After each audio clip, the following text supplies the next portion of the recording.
All right, everybody, again, please join me in thanking Dennis and One America for their great support of this event.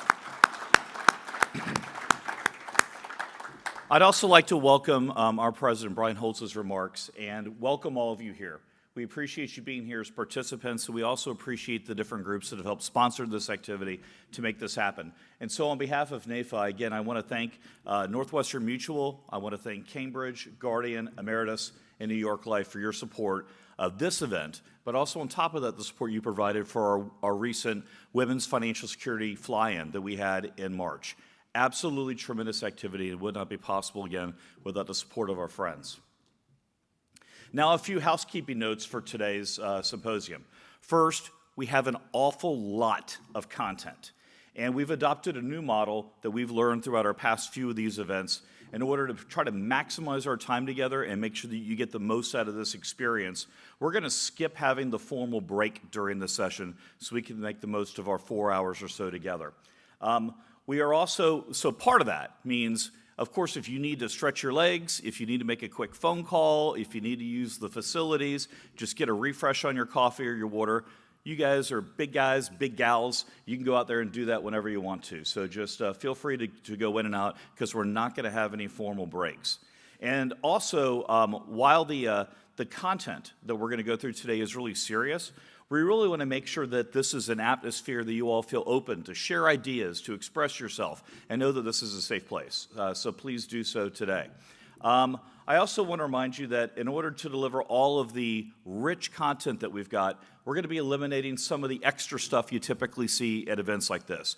So we're not going to have long introductions to speakers, but what we have done is we provided on your tables notebooks that have QR codes that can link you to all the content today, but also info on the bios of those people that are going to be presenting throughout the course of the day. So you can just scan that QR code and you can directly download those DEI materials at your leisure. And all that stuff, by the way, is housed in our Talent Development Center, which is one of the great centers we've got at NAIFA to help you all as advisors take a deeper dive and help improve your practice. Now let's talk about this DEI initiative that has been part of NAIFA's DNA in various forms literally for our nearly 134-year history. Our current DEI program is part of our strategic plan, as was adopted through your input as NAIFA members by our Board of Trustees. And this strategic plan really makes sure that we focus on helping to build a broader advisor community that represents the great spectrum of people in this country, and to also make sure we serve all the different diverse markets within our communities back at home.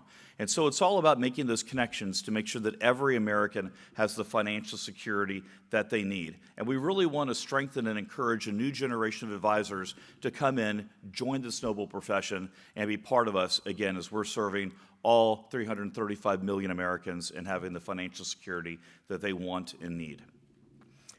DEI is also critical for our policymakers. Much like many of you all, you're going to be going to visit our members of Congress tomorrow as we go to Capitol Hill as the industry's largest legislative fly-in every single year. And it's important that our policymakers understand that NAIFA does represent Main Street America and every street in America. So we want to make sure, again, that we show them the diversity and the richness of this association, of the advisor community, and again, of the fact that we're attempting to serve every single American out there. But of course, you guys all know that because you guys are here today.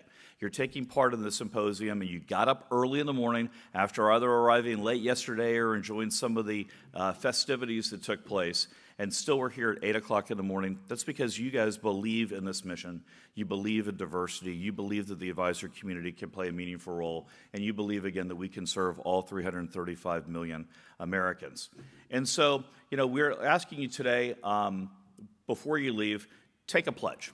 We as an association have taken a pledge. I have signed the CEO pledge that PricewaterhouseCoopers has put out there related to corporate leadership and diversity.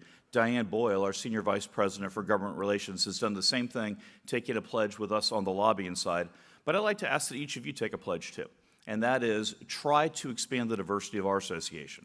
Reach out and find more diverse advisors and ask for them to join. And next year at this event, please bring more people to it because, again, the more people we've got involved, the stronger and better we are as a group. It is now my pleasure to bring forward, and let's get going with our first panel.